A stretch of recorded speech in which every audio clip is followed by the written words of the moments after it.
Miriah. You knew, so she told me, y'all. She told me that she had a new intro video, and I she just debuted all that. I hadn't even seen it yet. That shit's hilarious. I love it. What's up, fam? We're back. It's a Two Goat show. We're your hosts, Miriah and Steph. What's up, Steph? Happy game What's day. up? Happy What's Thursday. going on? What's Yes, up, it is. faithful? It is game day. I'm excited. Jealous of all the people who are out there. I Mhm. see a lot of people posting their videos, their photos from Levi's. The traffic, I guess that's an issue again. But yeah, man, it feels good to be back on prime time where the 49ers belong, and I can't wait for this game tonight. Yep, same. Happy game day, chat. Hope you guys are all doing well. I too am having FOMO for everybody that's going to the game. But I hope everybody has a great time and a safe trip. I know a lot of people are traveling across, across the United States from the East Coast to go to the game and whatnot. So I hope everybody has a safe trip and a safe trip home as well. Before we get into the actual game, what we just obviously we know the two of us aren't going to the game, obviously. So, what is a game day like for Steph? What do you do for the game? Do you sit at home and chill? Are you taking notes the whole game? Are you watching it as a fan? Do you go out and watch it? What's a game day for Steph? So before I became like a content creator, I'd probably just watch the game and like enjoy myself wherever that may be, if I felt like watching it somewhere else. But I've always been the kind of person that prefers to watch it at home, I think. I think over time I've realized that. Of course I do enjoy going to the games. There's nothing like that, but yeah, if I'm home and not going to the game, I want to be on my couch, comfortable, nervous. I don't want to talk to anybody. Honestly, like I hate when people are talking to me while I'm watching the game. Sorry to my girlfriend. And like so that's why I can't watch it like out because or with friends because they Mhm. want to be talking, they're not paying attention. And I got to pay attention because like I do write my notes for like the post game, so I just remember plays and things like that. So it's a little bit different for me these days, but alone and in my bubble is how I like to watch 49er games. What about you? Yeah, pretty similar. Obviously, now that my girlfriend is a wife and I can't just, kick her out.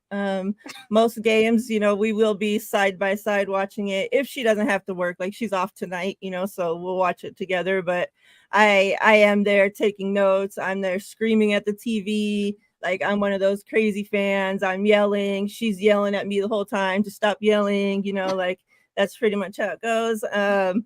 But yeah, she's pretty much gotten used to it, over the years now. Like she's almost 10 years she's been putting up with me being crazy on game day. And yeah, it's calmed down a little now that, I have to be there taking notes and paying attention to, put out content. But I still am that crazy fan, like she'll be like, they can't hear you. Like, when I'm yelling at Kyle and yelling at the players, they can't hear you. Stop yelling at them. Like, I don't care. You might have to do a live stream while the game is going on because like that sounds it sounds like you get crazy with it. But So no, like yeah, I our don't like watching out either because I'm the same. I yeah. hate when people are trying to talk to me because I'm trying to watch the game, Mhm. and they're just like casually watching it, just like, oh, when the big play happens, they turn and look and it's like that. No, I can't handle that shit. Like that pisses me off. That shit Yeah, would piss same. me off. Mm-hmm. Um, so we know that there's a couple big injuries in this, Giants 49ers game on the Giants side. The 49ers as well had two injuries coming into this game. Both were questionable. Ayuk and Ambry. Ambry will be available. Ayuk is not available. Let's talk a little bit about that first. Were you did you want Ayuk, to play during this game? Like I before it even came out that he was going to be, unavailable, like I didn't want them to play him anyways, like I just felt not like, oh, some people are like, oh, it's, that's just the Giants, blah, blah. Not because of that. Like, it didn't matter who we were playing against. I thought that it was the smart option to rest him because, watching him last game when he got hurt to keep trying to come back in the game, and you can just tell like every Mhm. single play he was hurt. And it's like, why keep putting him through that when we have tons of freaking weapons. So I'm happy that it came out today that he will not be suiting up. Yeah, I actually thought as the game got closer, I was thinking he was on the positive side of questionable. But I'm with you. Like, when I first heard that he had this injury, seeing how he was in and out of that game on Sunday, and, people were saying, oh, well, because he stayed in the game, that means he's fine.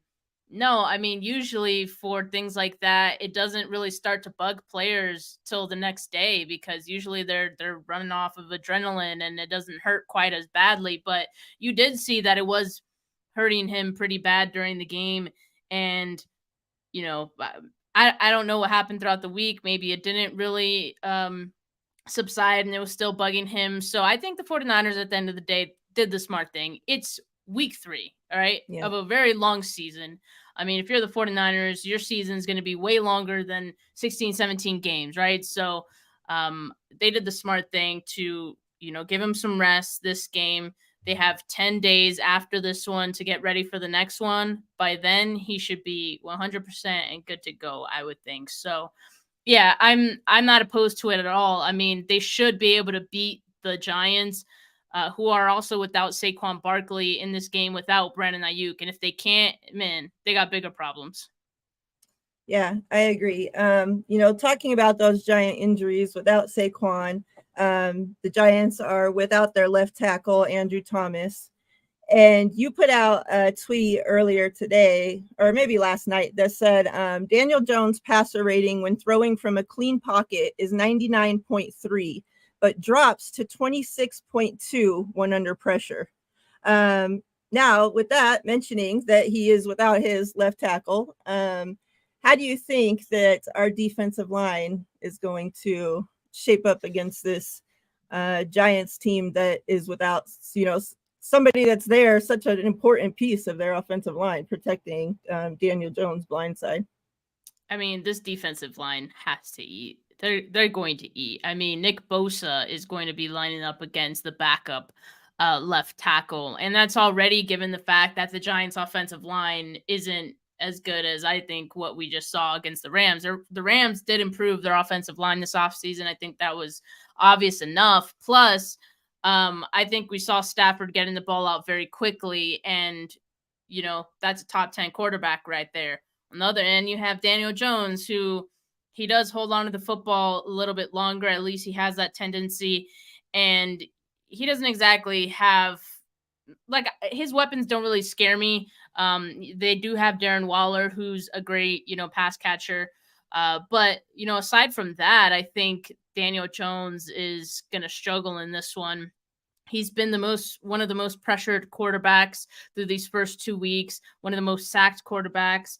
And I just don't see how the 49ers don't get the sacks raining in this game. And keep in mind too, like Javon Hargrave has experience going up against the Giants from his time in Philadelphia. So I would expect that gives him a bit of an advantage going into this one too. And so, yeah, I think the defensive line is going to eat. They've gotten close. I know there's a lot of frustration, especially last week, about how the defensive line looked, their lack of sacks, but they were getting pressure. I mean, I just kept saying over and over again, credit to Stafford and the Rams because Mhm. their game plan was to get the ball out quickly, and they did that. He did it like when he was like the top uh 7 or top 9 or something like that in fastest time to throw last week. So they're not going to have to deal with that this week. And so I think Daniel Jones is going to have a pretty tough time with this defensive line. What do you think about, though, Daniel Jones? He is mobile and he will, he doesn't hesitate. He will, tuck that ball and take off and run. And 49ers in the past have had trouble with running quarterbacks. Do you think that we see an issue with that at all here today? There's potential for that. And to me, like, that's the biggest and maybe only concern in this game, right? If I'm the 49ers defense. Obviously you have to play disciplined. You have to make sure that you keep rushing lanes closed. So that means when you are pressuring him, like it has to be in a smart way too, because you're not just gonna like go on and leave all this space where he can then, tuck it and run and gain yardage, right? So they're going to have to be very careful with that, be very disciplined with gap integrity, all that. And one of the things that is concerning for me is that when he runs, he usually will pick up first downs. And so if it's a third and short situation, look out for him to tuck it and run. Like if he doesn't find someone open right away, right? Like you said, he really doesn't hesitate. Like Mhm. he's pretty decisive when he's going to go run with the football. So I need guys like Fred Warner, Greenlaw, Hufunga as well to be locked in, even the corners to be locked in if he does take a run on the outside. Like that's their job to, come down at that point and get that tackle. Last week against the Cardinals, he had 59 yards rushing and a touchdown on the ground. So that was all of his runs went for a first down. Like he picked up a first down in Wow. all of them. So like that's the thing. Like you don't want them to be able to move the sticks just because like he's running the football. Like you could do everything right on the back end. Your corners could cover, your defensive line could get home or like give him pressure. But if he runs, like it doesn't matter, right? So that's Mhm. like what could be demoralizing for the defense. We've seen it in the past, right? Like I think about the Justin Fields game where he ran crazy on us. You can't let that happen. So again, like they just have to play discipline, and I think they know. Like they've gone up against enough mobile quarterbacks at this point to kind of know what to expect and know what they have to do, and they have the talent to do it. They just have to be disciplined. I keep thinking, the last, games that we've gone against a mobile quarterback, I keep thinking this will be the game that they finally, control these mobile quarterbacks. And then nope, it's not. So hopefully today is the day because I mean Daniel Jones is a good runner. I think Yeah, he is. he's very underrated as a runner. Obviously he's no Justin Fields, but he's a pretty damn good runner. Like his running ability scares me a lot more than his throwing ability. We talk about the injuries and obviously Saquon Barkley, their number one guy, is out. I'm sure, Darren Waller is going to be their number one option because after that, their wide receivers are Isaiah Hodgins, Paris Campbell, and Darius Slayton. So not the greatest group of wide receivers there. So what are you expecting, like, their game plan to be? Because what they're just gonna throw to Darren Waller the entire game. He really hasn't even looked like Darren Waller of old either, so it's gonna be interesting, I don't really know what their game plan is because like through 2 weeks they haven't looked very good, right? Like and so I don't know what they want to do on offense, especially without Saquon Barkley. Like what exactly is that going to look Mhm. like? I know Daniel Jones has struggled. The entire Giants team has struggled, I think, without Barkley. But yeah, like I do expect, and someone in the comments here, Symmetry 7 said I sense a heavy read option game plan. Like that's really gonna be their only hope is to get Daniel Jones on the ground and get some yardage, move the sticks, like I said. So they are gonna Mhm. milk that as much as they can. And that honestly, that's probably their best chance at being able to win and score on this team, if we're being honest. So um, that's what I would expect. As far as like the running back goes, you say what you want about Matt Breida. I think they're gonna do a committee there, if anything, especially if Breida doesn't look like he's gaining a whole lot of yards right out the gate. Which I respect to him, but I don't think he's gonna be getting a whole lot of Mhm. yards against this defensive line. So I do expect here and there they'll probably take some shots downfield when nothing else is working if they can, but I don't know if those will fall. But the reason I say that is because like I saw Daniel Jones take some deep shots against the Cardinals last week. They're trying to make that comeback. So he got close on some of those. Mhm. So he is willing to throw that deep ball. And so the 49ers have to be aware and ready for that too, because he is somewhat of a aggressive thrower.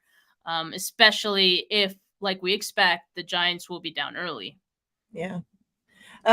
Sim said as well, Jones can run and throws a pretty good deep ball. Two Yeah. things that can hurt us. Yep.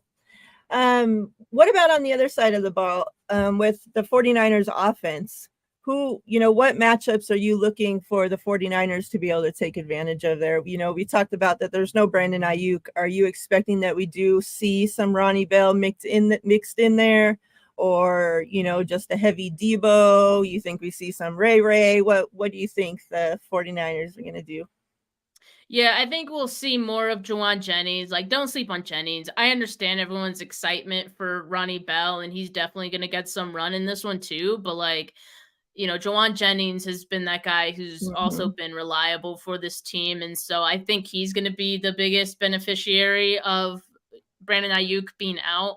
And maybe even Christian McCaffrey, like, because I know that we've talked so much about McCaffrey and needing to dial back the volume for him this week. And, we hope that we see Elijah Mitchell. I wouldn't be surprised with Ayuk out if we see Elijah Mitchell and McCaffrey on the field at the same time. McCaffrey split out wide as like, your extra wide receiver, whatnot, because he can run a pretty nice route himself as a running back, right? And then have Elijah Mitchell in the backfield. So that could be interesting too. It wouldn't surprise me if they try to do that. That would ensure that like McCaffrey, you can still put him out there as a weapon. He has like a gravitational pull to like the defense. So you can still have him out there without having him take so many hits. So it's kind of a win-win in a way. And then, like I said, Elijah Mitchell could, take on some extra carries too. So that's kind of what I'm expecting. I do expect the 49ers to, dominate on the ground. The Giants are 26th in rushing yards allowed per game. They're allowing 136.5 yards per game on average. So I mean, the 49ers, they're pretty good at running the football. So Mhm. I'm expecting that they can, keep the chains moving, keep drives alive, keep it out of the Giants' hands, rest their defense as much as possible since they'll be running around chasing Daniel Jones. So I think that should be the game plan on the offensive side of the ball. And I really do think that Brock's going to be just a little more locked in. And, he feels like he has to maybe redeem himself after missing those 3 deep shots last week. So I think, we see a classic Purdy game. Yeah, I really do hope that we see more Elijah Mitchell this game. Obviously, I want to see CMC. He's dominated these first 2 games. He even got angry runner of the week, but like he needs some rest, and Shanahan said it at the presser, oh, I didn't realize that no other running backs got any carries last game. And it's like, I don't know how that's possible, but I really hope he realizes it this week and, makes it a point to, get the other running backs involved because, you talked about it with Ayuk, that it's good they're resting him because it's a long season. Well, same goes for CMC. We've watched already, top running backs be taken out already for the season. The last thing we want is for anything to happen to him. So, with the quick turnaround, with this a Thursday night game, I really hope that they're smart about his usage. I'm expecting, to see a lot of Debo in this game. I think hopefully some Kittle too, Yeah. Could be a Kittle game. Yeah, because we didn't get to see Purdy. We didn't get to see Kittle last game because he had to be helped block, on the offensive line the whole freaking game, it felt like. So hopefully this game he doesn't have to be there blocking so much and we get to see some Kittle as well. Yeah, I think so too. Like, there's definitely that opportunity. I will say this, like, looking at how the Giants have fared with their pass defense so far, like, surprisingly, they haven't been that bad, like, through the air. So, something to keep in mind. But, if anyone should benefit, I think maybe it would be Kittle, because he's probably more likely to be matched up against like a linebacker or get a mismatch. Although, like, I feel like through 2 games, the defenses have been focusing a lot on Kittle, like maybe more than we know, especially in the end zone. Mhm. And so I think though He's had good Thursday night football games. So I think with him having these like quiet week 1 and week 2, week 3 is like his coming out party for the season. And what better way to do this than, at the home opener, right? So Mhm. I think it could be a big game for Kittle. Yeah. What's up, Jordan? Appreciate you coming through, showing some love. Let's get some predictions and let's get these good people on their way. We just wanted to give you guys, our normal show day is Thursday, so we didn't want to not give you guys a show, but we know that it's game day and people have things to do. So we just wanted to give you guys a quick little something and we'll get you guys on your way. We appreciate you guys all coming through. Please make sure you like both videos, subscribe to both channels. Me and Steph greatly appreciate each and every one of you. Steph, predictions for this game. Yeah, so I think the 49ers are going to score 30 points again. I think they're going to get 33 as my official score prediction. And I would say the Giants maybe get like 10. Very close to what I have. I, as two, think the 49ers will score 30 again. I have it going 31-10. So very close on our predictions there. Hopefully we are, both in the right range of scores. I have, I was telling Steph before we went live that, I have a lot of receipts saved this week for people saying that they are betting on the Giants money line, that this is going to be a trap game for the 49ers. So once the 49ers beat the Giants, I'm coming for each and every one of you. Don't worry. I have the receipts. Hey, watch out, Faithful, y'all. we appreciate you. Have a great game day, everybody. Stay safe, as I said. No fighting at the game, please. We had some scary things happen this last week with some fights at other games. So please, everybody, stay safe, be careful. Steph, anything to say to the great people before we get out of here? No, just be safe, have fun, especially everyone who is out there at Levi's. And if you prefer to watch it at the bar, go ahead, have a drink, enjoy the game. And if you enjoy watching it at home, then go ahead, yell your head off, and go Niners. Yep. Go Niners. We're out of here, fam. Much love. Take care, everybody. Peace.